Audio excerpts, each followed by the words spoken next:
Hai, assalamualaikum. Perkenalkan, nama saya Siti Aprilian PP. Saya dari Prodi PGMI Universitas Islam Negeri Sultan Taha Saifuddin Jambi.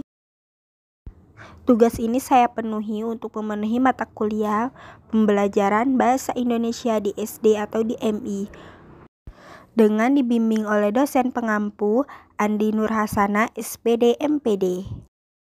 Di sini saya akan membahas mengenai microteaching untuk kelas 5 SD semester 2 dengan subtema mengenai berbicara sambil mendengarkan, yang mana anak-anak akan mengamati lingkungan sekitar dan menceritakan pengalamannya dari lingkungan sekitar.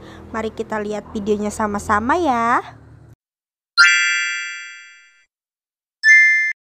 Assalamualaikum anak-anak, selamat pagi semuanya. Bagaimana kabar kalian? Alhamdulillah dalam keadaan baik semuanya ya. Sebelum memulai pelajaran, mari kita berdoa bersama. Berdoa dimulai, berdoa selesai. Di sini Ibu akan melanjutkan materi dari sebelumnya ya. Materi yang sekarang kita akan membahas mengenai bercerita sambil mengamati dari lingkungan sekitar.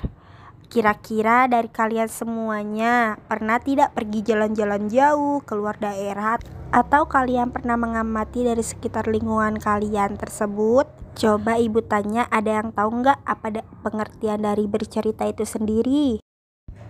Iya, bercerita merupakan kegiatan berbahasa yang bersifat produktif. Artinya dalam bercerita seseorang melibatkan pikiran, kesiapan mental, keberanian, perkataan yang jelas sehingga dapat dipahami oleh orang lain. Di balik bercerita pasti ada seseorang yang mendengarkan, bukan? Nah, dari orang mendengarkan itu sendiri, kalian tahu nggak apa pengertian dari mendengarkan itu? Mendengarkan berarti mendengarkan sesuatu dengan sungguh-sungguh, sedangkan menyimak berarti mendengarkan atau memperhatikan baik apa yang diucapkan orang atau dibicarakan orang. Dalam bercerita juga, kalian harus menggunakan intonasi yang benar. Tidak hanya dengan intonasi, tetapi dengan mimik wajah atau ekspresi sesuai dengan cerita yang akan kalian ceritakan, serta menggunakan tanda baca yang benar juga. Bagaimana, sudah paham dengan sedikit penjelasan dari Ibu? Jika kalian masih belum jelas dengan apa yang Ibu jelaskan, kalian boleh bertanya. Tidak usah sungkan karena di sini kita belajar bersama ya anak-anak. Dan untuk yang mendengarkan cerita temannya yang di depan membacakan cerita mereka, kalian juga harus memperhatikan juga ya. Kalian harus menanggapi beserta kalian juga harus memberikan apresiasi kepada teman-teman kita nanti yang akan membacakan cerita dari pengalamannya ya. Berdasarkan ciri-ciri cerita dibagi menjadi dua, yaitu cerita lama dan cerita baru. Apa sih cerita lama itu? Cerita lama pada umumnya mengisahkan kehidupan klasik yang mencerminkan struktur kehidupan manusia di zaman lama. Lalu, apa saja jenis-jenis cerita lama? Yang pertama, dongeng. Dongeng adalah cerita tentang suatu yang tidak masuk akal, tidak benar terjadi dan bersifat fantastis atau khayalan. Dongeng macamnya memiliki beberapa macam. Yang pertama, mit adalah cerita atau dongeng yang berhubungan dengan kepercayaan masyarakat setempat tentang adanya makhluk halus. Legenda, adanya dongeng tentang kejadian alam yang aneh dan ajaib.